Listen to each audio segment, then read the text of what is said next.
Nah, tiba-tiba ada orang datang lari ke saya, Bang Mandor, tolong Bang, ada kecelakaan kerja Bang.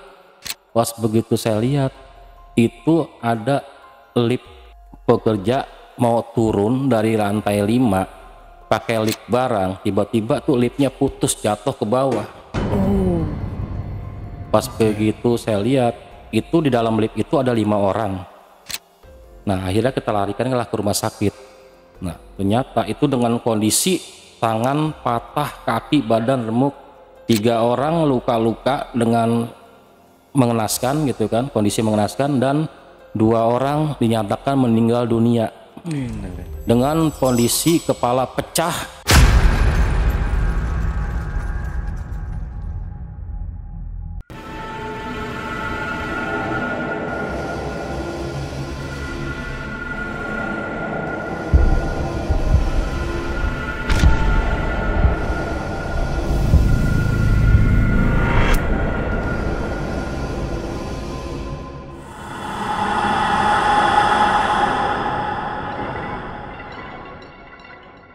Assalamualaikum warahmatullahi wabarakatuh.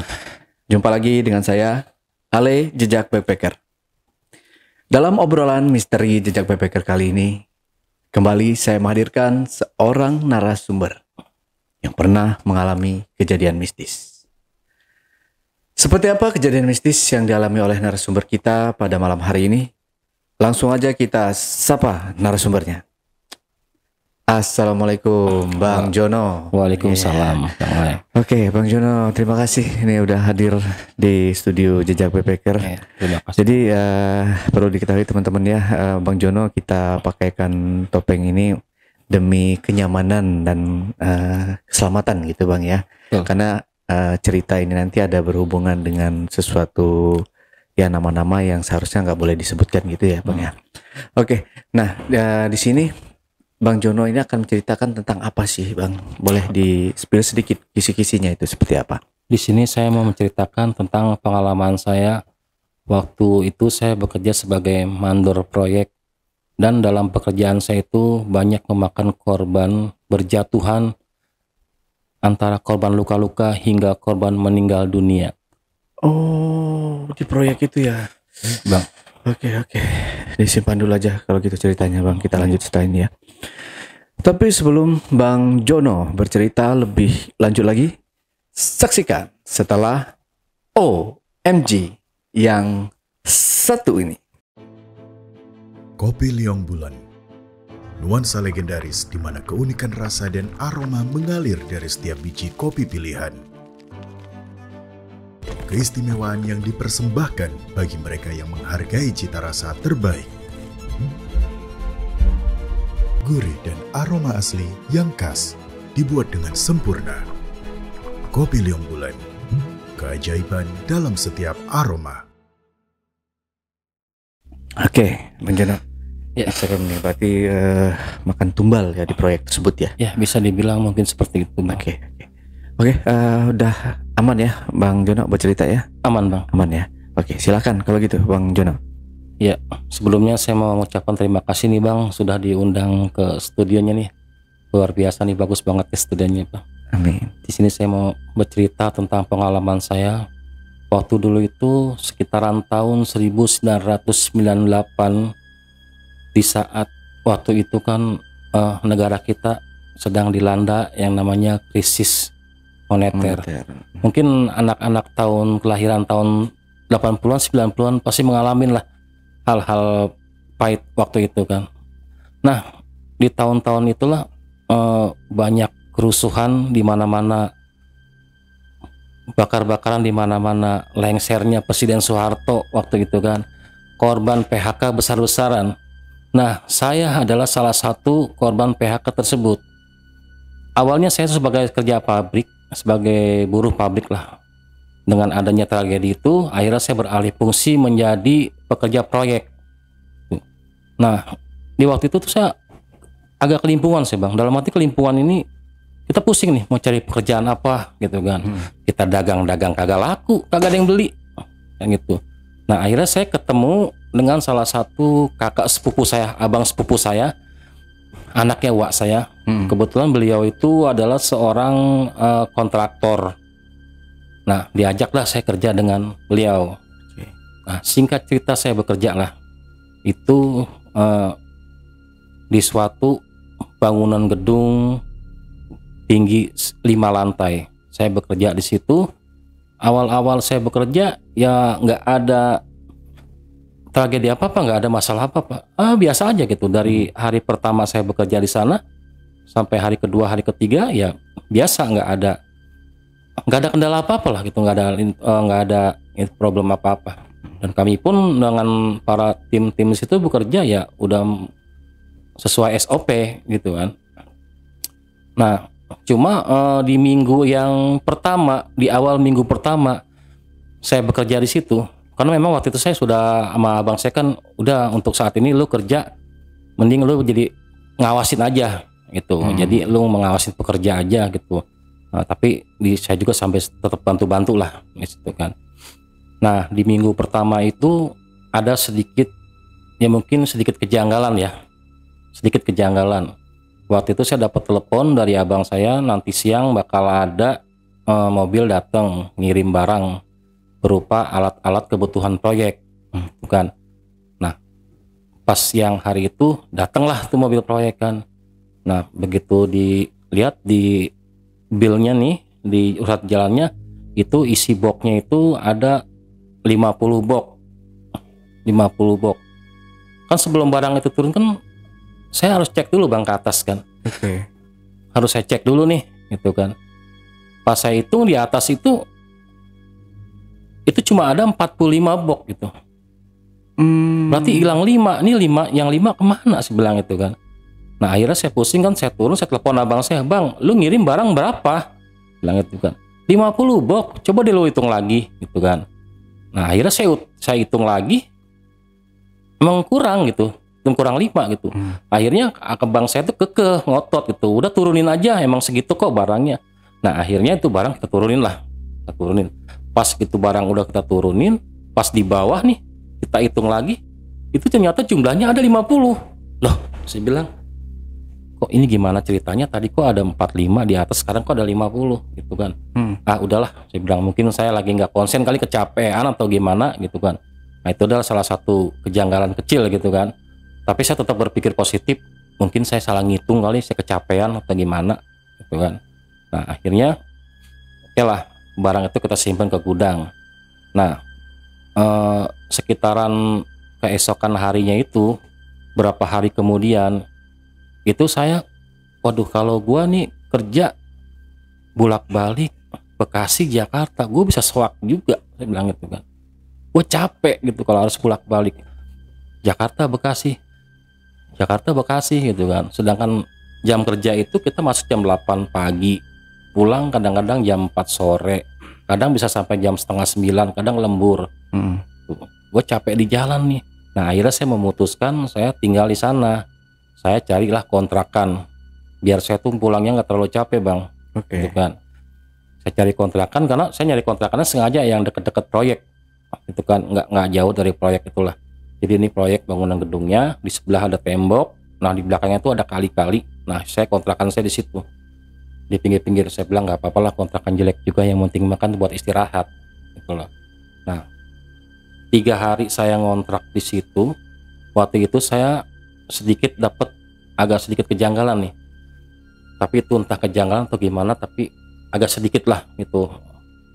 Saya pulang kerja jam 8 malam. Pas begitu nyampe kontrakan seperti biasa, saya bersih-bersih lah, ngopi, makan, istirahat. Begitu saya tidur, saya mau tidur nih bang, tiba-tiba tuh di atas plafon kontrakan saya tuh ada suara cedak. Saya masih berpikir positif. Paling kucing, kalau nggak musang gitu kan. Nah, udah bodo amat lah. Nah, begitu saya mau tidur lagi nih bang, itu saya ngedengar ada suara teriak minta tolong dari luar kontrakan saya tuh, kayak suara rintihan perempuan teriak-teriak minta tolong. Saya sontak dong, langsung keluar kontrakan. Begitu saya keluar, saya tengok kiri kanan, itu nggak ada apa-apa, kosong, sepi. Dari ujung ke ujung saya masih penasaran nih, saya datang ke ujung sampai ke ujung, ya karena memang nggak ada apa-apa gitu. nggak ada apa-apa gitu, kosong. Saya pikir tadi suara siapa yang teriak-teriakan gitu kan. Tapi saya masih berpikir positif di situ Bang, belum ada kepikiran yang enggak gitu lah. Mungkin cuma orang iseng kali, orang gimana ya. Akhirnya saya masuk kamar lah, saya tidur lah gitu kan. Begitu saya tidur, nah malamnya tiba-tiba saya dimimpiin.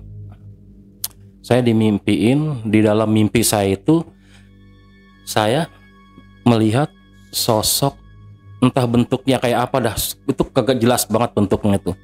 Bentuknya itu tinggi, besar, kayak badannya ini kayak berbulu gitu Bang, kayak berbulu. Saya ngelihat di dalam mimpi saya itu makhluk itu, jadi ini Bang, giginya itu satu ke atas, satu ke bawah, kayak becaling gitu. Nah, saya ngelihat makhluk itu ngedorong orang dari lantai 5 sampai terjun ke bawah, ke lantai dasar di dalam mimpi saya. Cuman yang anehnya, di dalam mimpi saya itu kok kejadiannya seperti kayak tempat saya kerja. Iya. Kok mirip banget ya kayak tempat gua kerja, kejadian ini gitu loh. Di dalam mimpi saya itu. Nah, malam itu saya kebangun, saya nggak bisa tidur Bang. Saya nggak bisa tidur lah. Saya kebangun malam itu, saya kepikiran dengan mimpi saya itu. Tapi saya masih tetap berpikir positif ya. Ini cuma mimpi. Nggak ada apa-apa, saya bilang itu, ini cuma mimpi gitu. Tapi kok dalam mimpi saya itu, kenapa sih kok suasananya persis banget sama kayak tempat gua kerja, kan kayak gitu. Akhirnya saya nggak bisa tidur. Nah, akhirnya saya coba tenangkan diri saya ambil wudhu lah di situ, saya coba sholat malam lah. Nah, akhirnya saya bisa terlelap tidur. Nah, pas paginya, sampai pagi saya seperti biasa, sampai pagi tuh nggak kita aktivitas lah seperti biasa. Saya berangkat buat ke proyek, kembali buat bekerja. Akhirnya saya kan dari proyek itu cuma jalan kaki aja nyampe dari kontrakan saya. Dan di proyek pun kita ya biasa, saya absen anak buah gitu kan, terus cek barang, lihat material apa yang kurang gitu kan. Kita udah cek semua, kita udah ya sesuai inilah SOP lah gitu kan. Sampai jam makan siang itu nggak ada kendala apa-apa, kita aman-aman aja. Nah, setelah habis makan siang itu kita lanjut kerja sekitar jam 1. Nah, ada kejadian sekitaran jam 2.30. Itu waktu itu posisinya saya lagi bantuin ini Bang. Saya lagi bantuin motongin besi pakai gerinda. Tiba-tiba saya tuh ngedenger ada suara kayak benda jatuh, jedar gitu kan. Tuh. Nah, tiba-tiba orang pada panik semua, tuh ada apa Pak? Nah, tiba-tiba ada orang datang lari ke saya, Bang Mandor, tolong Bang, ada kecelakaan kerja Bang. Pas begitu saya lihat, itu ada lift pekerja mau turun dari lantai 5 pakai lift barang, tiba-tiba tuh liftnya putus jatuh ke bawah. Pas begitu saya lihat, itu di dalam lift itu ada 5 orang. Nah, akhirnya kita larikan ke rumah sakit. Nah, ternyata itu dengan kondisi tangan patah, kaki, badan remuk. 3 orang luka-luka dengan mengenaskan gitu kan, kondisi mengenaskan, dan 2 orang dinyatakan meninggal dunia dengan kondisi kepala pecah. Akhirnya kan sempat rame lah di proyek itu kan, sempat rame gitu kan, dan sampai ada kayak aneh lah, kita bawa ke rumah sakit ini. Nah, itu kejadian yang pertama. Tapi saya berpikir gini Bang, aduh kok ini kok mirip banget ya dengan apa, ada kaitannya dengan mimpi gua semalam gitu loh. Semalam gua mimpi ada orang dilempar dari lantai 5 ke lantai 1. Nah, ini di lokasi gua kerja ada orang jatuh dari lantai 5 ke lantai 1, cuma dengan sebab yang berbeda. Akan tetapi saya tetap masih berpikir positif di situ. Ini mungkin hanya kecelakaan kerja. Ini kecelakaan kerja lah. Bilang nggak apa-apa lah, ini bilang ini cuman ya mungkin kita harus lebih waspada lagi lah. Ini hanya kecelakaan kerja. Nah, saya tetap berpikir positif tuh Bang ya. Nah, akhirnya setelah kita diurus semua dan pihak si korban juga keluarganya udah disampaikan semua, dan proyek itu sempat terhenti selama 3 hari. 3 hari proyek itu sempat terhenti selama 3 hari itu kan, karena ya mungkin ngurusin yang inilah, ngurusin yang itu gitu kan. Nah, setelah 3 hari itu kan saya pikir pas di hari keduanya mending gue pulang aja dulu deh ke Bekasi, karena soalnya kan gue kalau di sini kan lama juga kerja mau ngapain gitu. Nah akhirnya saya pulang ke Bekasi, saya pulanglah ke Bekasi gitu kan. Nah di malam ketiganya abang saya telepon lagi, abang sepupu saya, John, besok proyek udah bisa dimulain lagi ya, katanya besok lu kerja lagi seperti biasa. Oh ya udah bang, malam ini juga gue langsung OTW Jakarta. Nah malam itu sekitar abang saya telepon jam 9 malam, saya langsung OTW Jakarta sampai kontrakan saya sekitar jam 11 malam. Karena saya pikir kalau gue berangkat besok nih, gue takutnya macet atau gimana kan, mending gue berangkat sekarang aja biar besok pagi gue bisa langsung kerja kan gitu. Nah sampai di kontrakan sekitar jam 11 malam ya seperti biasa gitu. Nah di kontrakan saya istilahnya sempat ngobrol lah sama tetangga tentang ngobrolin masalah kejadian proyek yang kemarin itu, dan udah kelar gitu kan, besok kita mulai kerja lagi. Dan akhirnya karena udah hampir jam 12 malam ya, kita masuk ke kontrakan, ke rumah. Nah di malamnya itu saya sempat dimimpiin juga gitu loh. Tapi ini berbeda bang, entah mimpi apa gimana gitu ya. Dibilang mimpi tapi saya memang tertidur gitu kan, dibilang nggak mimpi tapi kayak nyata gitu loh, kayak ngelayap tidur gitu, kayak nyata gitu. Saya tuh sempet mimpi itu seperti kayak di suatu gedung ruangan di dalam bawah tanah itu, seperti kayak ada sekat ruangan, seperti kayak sekat penjara dalam mimpi saya itu. Kayak sekat-sekat kayak penjara gitu kan, kayak sekat penjara. Saya di situ ngelihat seperti kayak ada sosok makhluk, entah makhluk apa, kita juga bingung itu kan di dalam mimpi saya nih. Itu saya lihat kayak ada makhluk, matanya nih matanya merah nih. Nih mohon maaf ya, ininya nih panjang ke bawah, panjang ke bawah. Nih tangannya, pokoknya serem dah. Kayak wewe gombel gitu ya? Mungkin. Tapi kalau wewe gombel kan perempuan, tapi ini. Oh ini laki? Iya tapi laki, tapi ininya panjang ke bawah, tuh kan, tinggi. Matanya tuh menyala kayak, tau nggak lampu baterai itu. Nah di dalam gedung kayak ada, dalam sekat penjara itu saya lihat dia itu seperti kayak orang lagi makan manusia gitu bang. Itu kayak renyah banget dia makan tuh, kayak kriuk-kriuk gitu. Tadi makan, cuman yang dimakan itu entah siapa saya nggak tahu gitu. Dalam penglihatan saya di mimpi saya itu kan, jadi seperti kayak orang gimana sih, kayak makan keripik gitu, kayak renyah kriuk gitu kan, serem banget. Nah tiba-tiba si makhluk itu dia menoleh ke saya. Di sana saya kaget. Dia bilang gini, ngapain kamu di sini? Di sini bukan tempat kamu. Kamu cepat pergi. Tuh di dalam mimpi saya gitu. Dia bilang kayak gitu tuh makhluk itu. Nah akhirnya sentak saya terbangun tuh di malam itu juga. Astagfirullahaladzim kata saya. Ini cuma mimpi, ini mimpi apa lagi gitu. Saya sudah 2 kali dimimpiin yang aneh-aneh gitu kan. Nah dari mimpi itu yang semalam itu, saya tuh sebenarnya udah mulai sedikit kurang nyaman gitu kerja. Ini ada apa gitu kan. Kok dari kemarin saya dimimpiin terus gitu kan, mimpi yang aneh-aneh kayak begini gitu kan. Nah besoknya di minggu ketiga kita lanjut kerja lagi di proyek itu. Kita lanjut kerja seperti biasa gitu kan, seperti biasa dari pagi sampai sore. Alhamdulillah nggak ada kendala apa-apa, nggak ada masalah apa, nggak ada apa gitu kan, semua lancar-lancar aja sampai di hari ke-21, 22, 23 sampai ke hari ke-25 itu kita santai aja itu, nggak ada kendala apapun, kita lancar, laporan anak buah juga oke gitu kan. Nah cuma salah satu kejanggalan itu di sekitaran waktu itu hari Rabu sore dari menjelang maghrib itu tiba-tiba ada salah satu pekerja nyamperin saya, Bang Mantur tolongin dong, katanya. Kenapa, ada apa? Itu teman kita ada yang teriak-teriak histeris katanya. Teriak-teriak gimana? Coba Bang lihat dulu lah.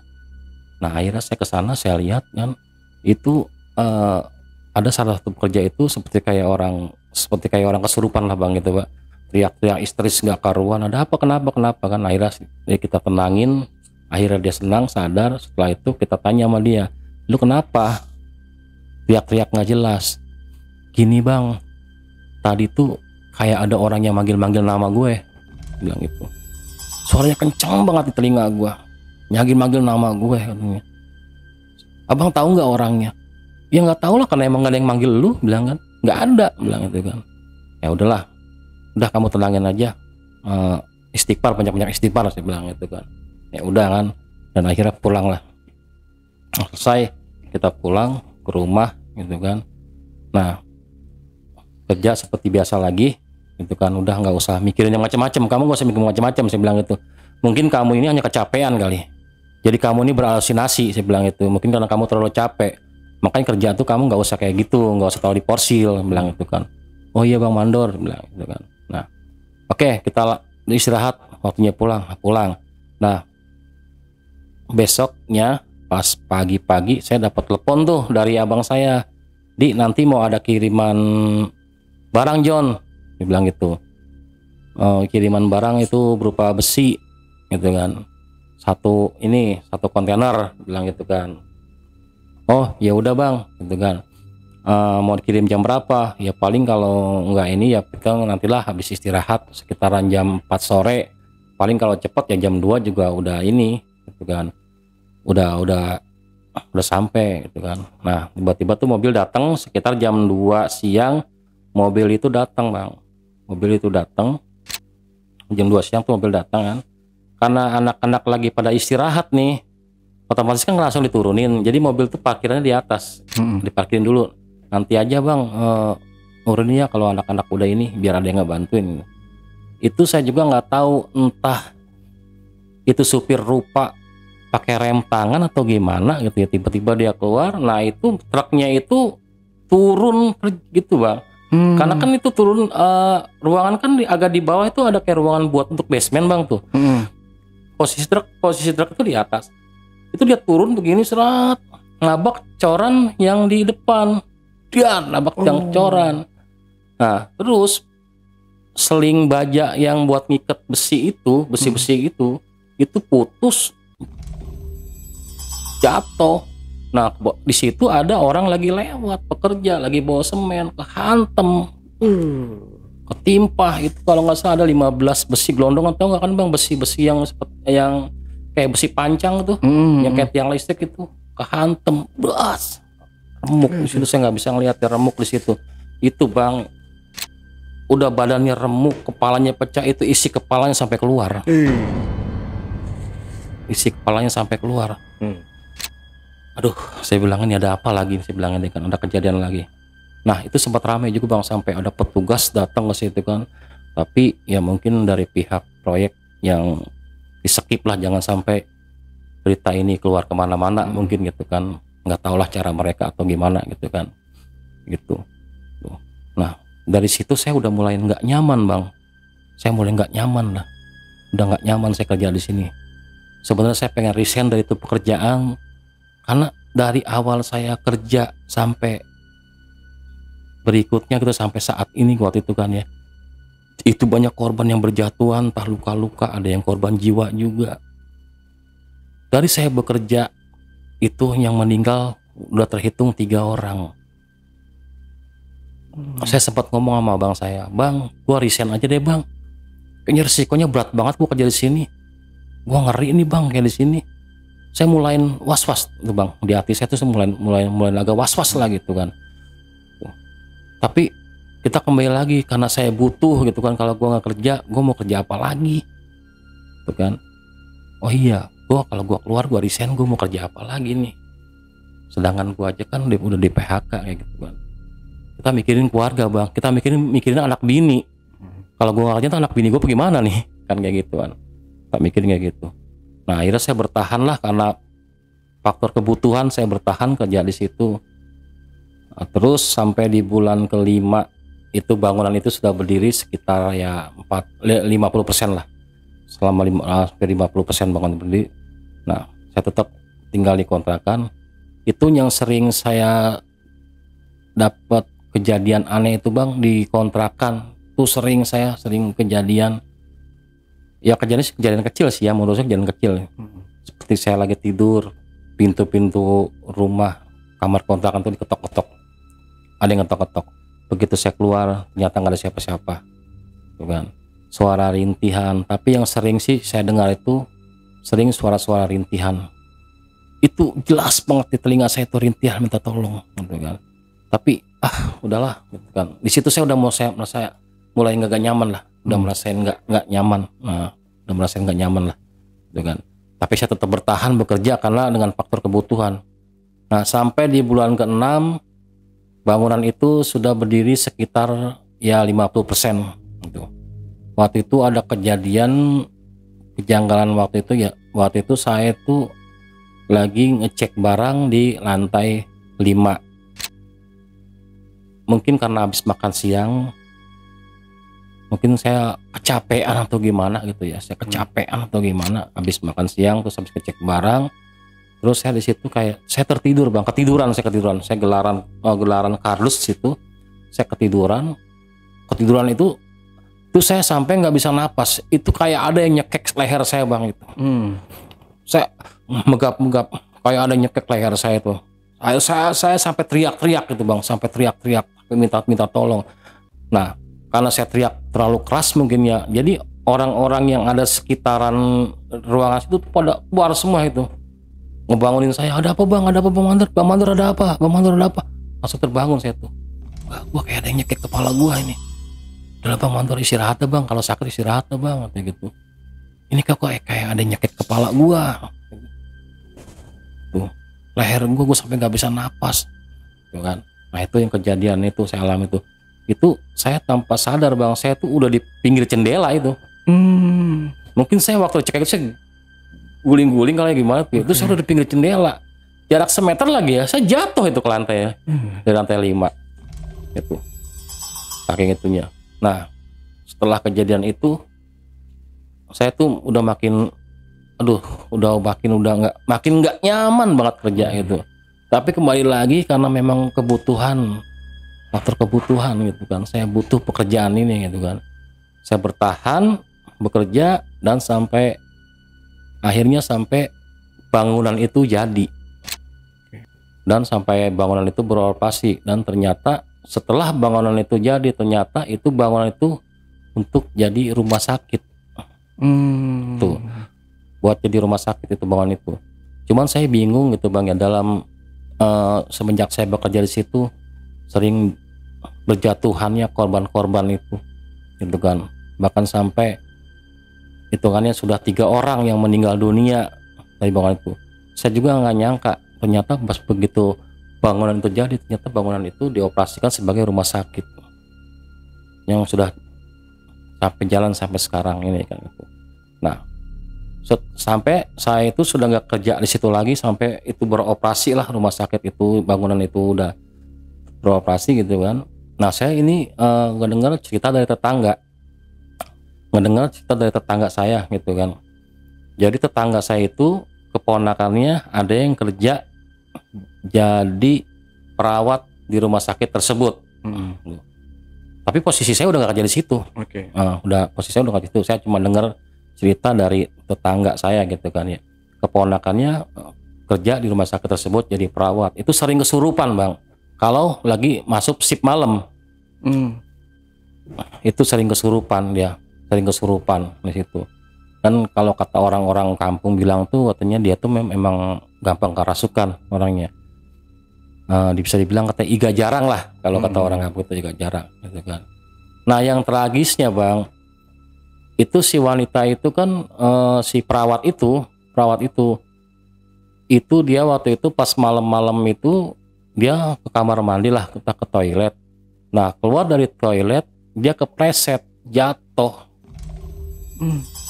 langsung meninggal di tempat. Sedangkan si perawat itu kondisi dia sedang hamil. Tuh, posisi dia tuh lagi hamil gitu. Sampai dianya meninggal, calon bayinya pun meninggal. Ya itu kalau menurut cerita dari tangga saya itu kandungannya itu udah 5 bulan, itu meninggal. Jadi si perawatnya itu meninggal, sama termasuk calon bayinya, tuh Bang. Nah saya juga bingung Bang, semenjak kejadian itu, apakah ini ada hubungannya dengan tumbal? Saya juga belum begitu, nggak tahu ya apa ini tumbal atau apa, saya juga nggak tahu. Tapi semenjak saya bekerja di situ, itu selalu berkaitan. Yang pertama, pekerja jatuh dari lantai 5. Yang kedua, saya yang mimpi ada orang itu kan dilempar sama makhluk halus dari lantai 5 kan.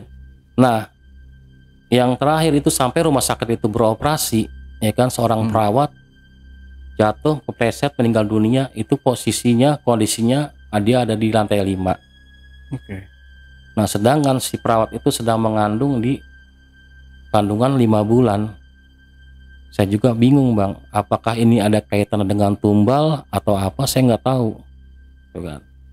Tapi pada kenyataannya, selama saya bekerja di sana, selalu terjadi hal-hal seperti itu. Kecelakaan kerja, korban jiwa berjatuhan. Ya, oke, Bang Jono. Ya. Berarti di situ emang nggak ada, Bang Jono selama bekerja di sana tuh nggak ada kecurigaan atau apa gitu. Biasanya kan kalau gedung-gedung atau proyek-proyek yang menggunakan, mohon maaf ya, tumbal, yang menggunakan tumbal atau magic lah, ilmu hitam seperti itu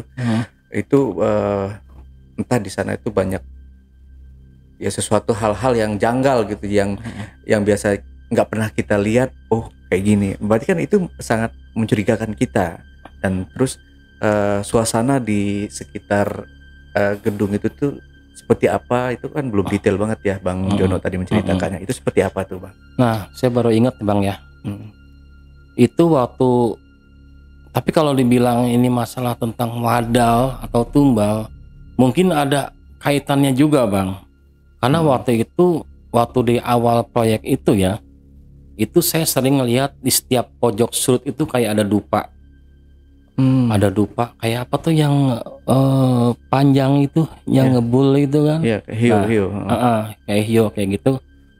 Tapi itu berhubungan apa enggaknya kurang malu juga ya. Tapi saya pernah melihat ada itu. Nah, terus waktu pas proyek ini masih dalam tahap pengecoran, saya itu pernah disuruh ngubur ada kotak 5 kotak, 5 box lah gitu, itu warna hitam. Saya suruh dipendam setiap 5 penjuru. Sorry, sama siapa? Sama bos saya. Oke. Waktu itu kondisinya masih pondasi. Di awal-awal nih. Masih di awal lah. Waktu itu habis pengecoran itu setiap sudut. Ya saya sih karena disuruh ini mendam, ya udah saya kubur aja kan, saya pendam itu. Dan ternyata Bang, saya penasaran tuh sama isi kotak itu apa sih isinya gitu kan. Kenapa sih harus dipendam setiap sudut sampai 5 penjuru itu. Nah begitu saya buka, isinya itu tahu nggak apaan Bang? Itu isinya kepala kambing Bang. Itu isinya kepala kambing. Nah makanya kalau mungkin ini dibilang tumbal atau gimana ya, mungkin ada kaitannya, bisa jadi gitu. Nah seperti itu. Apalagi berhubungan dengan yang didatengin lewat mimpi juga ya Bang Jono ya. Soalnya dari awal saya bekerja itu kan selalu pertama kerja, minggu pertama pekerja jatuh dari lantai 5 ya kan. Yang kedua pekerja juga itu ada korban jiwa yang tertimpa besi yang sampai isi kepalanya keluar. Sampai bangunan itu beroperasi kan, perawat meninggal dunia posisinya ada di lantai 5. Saya juga tidak begitu paham ya itu. Banyaknya dia di lantai 5 di itu. Lantai 5 Bang. Oke. Kalau sekarang difungsikan apa nih rumah sakit itu untuk lantai 5-nya? Itu kalau nggak salah itu di lantai 5 itu untuk bagian poliklinik rawat inap Bang. Oh, rawat inap. Jelas situ di bagian rawat inap saya pernah situ ya waktu itu ngecek itu. Dan sampai saat ini rumah sakit itu masih beroperasi, Pak. Masih aktif. Itu berarti dari tahun 98. Nah, pembangunan di tahun 1998. Gitu. Sekarang masih aktif ya, masih aktif. Sebab ya masih belum lama banget lah gitu. Masih berapa puluh tahun lagi. Karena pembangunan itu hampir 2 tahun pembangunannya itu. Hampir 2 tahun pembangunannya itu. Saya hitung saya hampir 2 tahun di situ, sampai dari awal sampai rumah sakit itu berdiri itu sekitaran 2 tahun. Tapi korban-korban ini yang kecelakaan ini mereka safety nggak sih perlengkapannya? Kayak mungkin pakai harness segala macam biar lebih keamanannya lebih terjaga lagi. Semua safety, Bang. Semua udah safety. Kita bekerja udah sesuai SOP, Bang. Udah safety. Seperti kayak lift yang jatuh dari lantai 5 itu kita juga nggak tahu kenapa itu bisa lift barang itu kabelnya selingnya bisa putus itu. Padahal itu baik-baik aja sebenarnya gitu. Tiba-tiba ada pekerja 5 orang di dalam lagi bawa barang, tiba-tiba jatuh ke lantai 5 itu putus itu. Semua kita udah safety, Bang. Itu sudah pakai pengaman semua gitu. Sorry. Kalau untuk kayak pembakaran dupa sama penanaman kepala kambing itu dia hanya di awal aja, nggak ada di malam-malam tertentu atau apa kayak gitu. Enggak, waktu pembakaran dupa dan penanaman kepala kambing itu di awal pondasi, di awal dibentuknya pondasi, Bang. Pondasi bangunan. Waktu itu pun saya itu bekerja di situ, saya baru sekitaran 4 hari saya kerja di situ. Saya diperintah sama bos saya itu suruh nanam kepala kambing itu, yang tadinya saya nggak tahu itu. Saya pikir ini box apa sih isinya gitu kan. Akhirnya saya periksa, saya buka, ya itu dalamnya kepala kambing, Bang. Itu setelah 2 tahun itu kan berarti kan saya udah nggak bekerja di situ lagi, Bang, ya. Sampai terakhir itu yang si perawat meninggal itu kan, yang meninggal sama si calon bayinya itu. Cuma saya sempat ngedengar juga cerita dari teman saya gitu ya. Teman saya itu kebetulan dia jadi cleaning service di situ, Bang. Nah, jadi cleaning service kadang-kadang kan suka masuk shift malam. Nah, dia tuh yang dialamin cerita dia gitu ya. Dia tuh kadang-kadang sering ngedengar suara orang teriak minta tolong.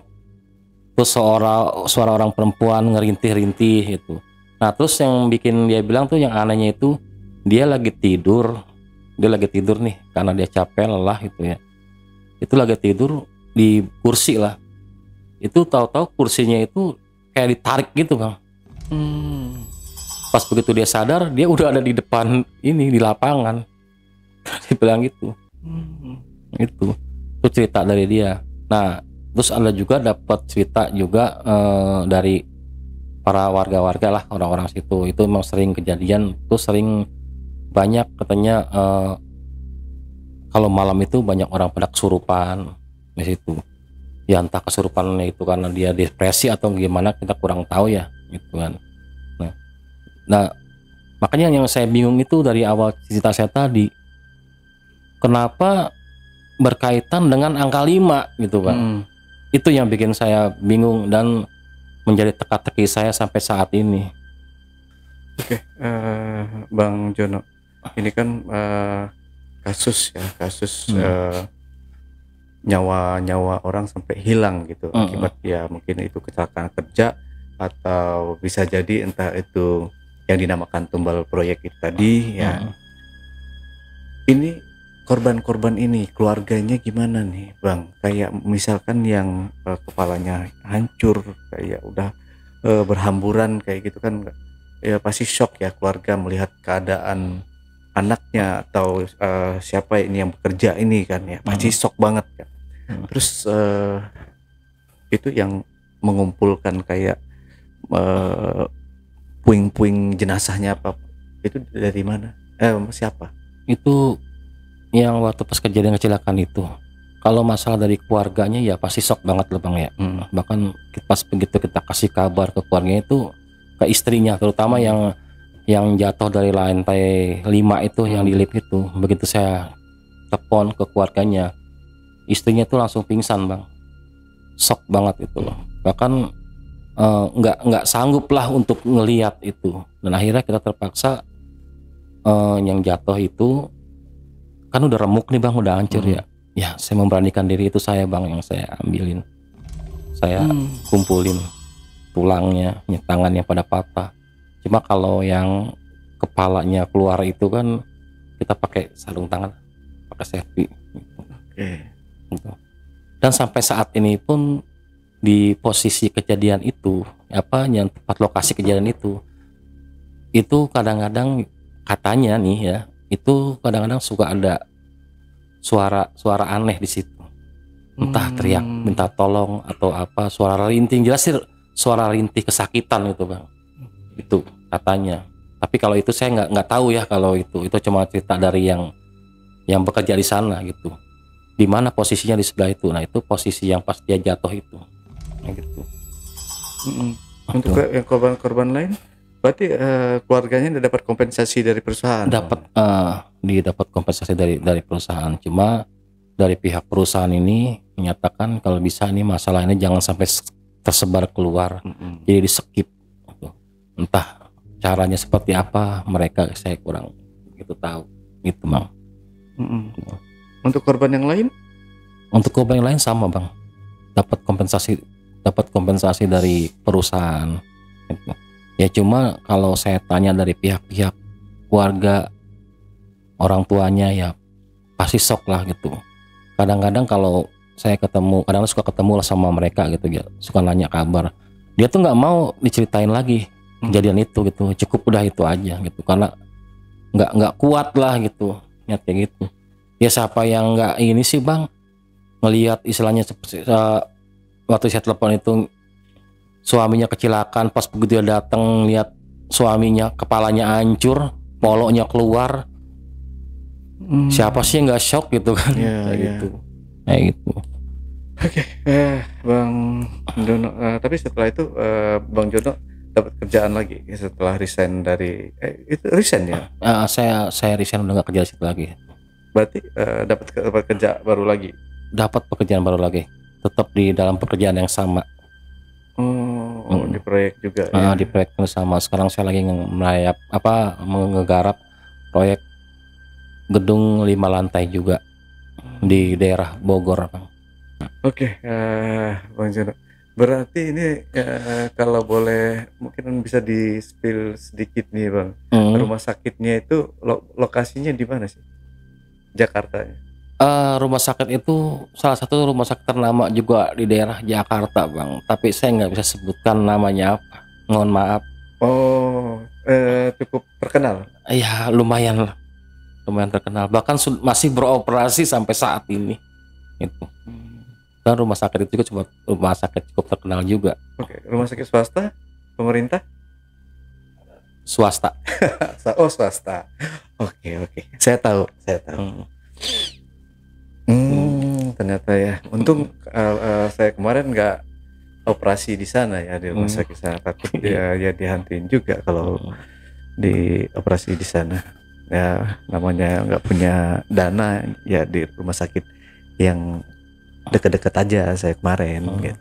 Oke. Kalau gitu Bang Jono, terima kasih nih buat waktunya. Sama-sama bang. Terakhir Bang Jono, mungkin ada yang mau disampaikan, pesan-pesannya ke penonton di rumah, silahkan kalau ada. Ya, buat teman-teman, terutama para pekerja-pekerja proyek seperti saya, dalam bekerja kita harus lebih berhati-hati lagi, dan jangan lupa untuk berdoa, itu aja. Karena keselamatan itu nomor 1. Nah, itu aja bang. Yang utamakan safety first ya. Iya.